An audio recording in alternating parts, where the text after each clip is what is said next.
شامی صاحب، اگر ہر سال ہی نقل مکانی ہوتی رہی ہے تو پھر یہ جو مسئلہ یہ ہائی لائٹ اس دفعہ کیوں ہوا، متنازع کیوں بنا؟ دیکھیں، کس کا یقین کیجئے کس کا یقین نہ کیجئے، لائے ہیں بزم ناز سے لوگ خبر الگ الگ۔ دیکھیں، وفاقی حکومت کا جو موقف ہے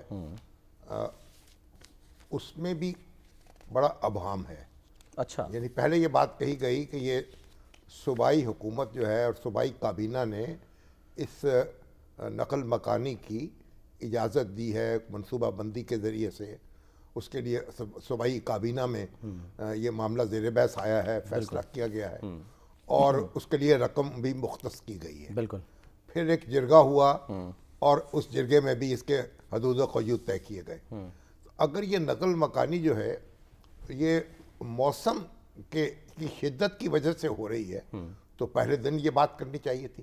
اچھا، دیکھیں نا، اب ایک بار تو یہ بات کہی گئی کہ یہ نقل مکانی جو ہے ایک سوچے سمجھے طریقے سے ہو رہی ہے، صوبائی حکومت نے اس کی ذمہ دار ہے اور اس نے اس کے لیے رقوم بھی مختص کی ہیں۔ بے شک، لیکن حکومت تو شامی صاحب یہ کہہ رہی تھی نا کہ یہ تو سرد موسم میں نقل مکانی ہوتی رہی ہے، جبھی آج وہ آفیشیل گیزیٹیئر آف برٹش گورنمنٹ 1880 کا حوالہ دے رہے ہیں۔ نقل مکانی سرد موسم میں ہوتی رہی تو پھر تو بالکل ایک صورتحال بدل جاتی ہے نا۔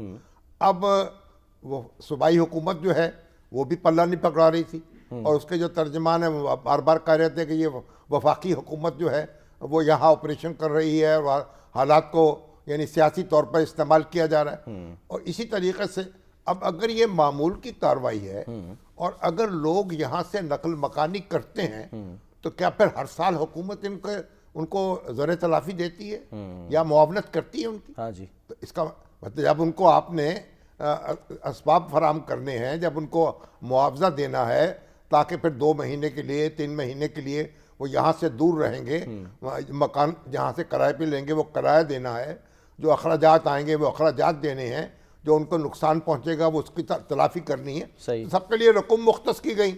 تو کیا ہر سال اس طرح کی رقم مختص ہوتی ہیں؟ ہاں جی، یہ سوال ہے۔ کیا اس وقت موسم کے ساتھ دہشت گردی جو ہے مل کے اس نے یہ صورتحال پیدا کی ہے؟ ٹھیک، دیکھیں نا، اب وہاں پوسٹ بھی کل بھی میں نے عرض کیا تھا 12,000 ایکڑ علاقہ ہے ہاں جی، جس پہ پوسٹ کاشت ہوتی ہے، جی ہاں، اور پھر یہ ہے کہ یہاں 35 لاکھ فی ایکڑ اس کا منافع ہے۔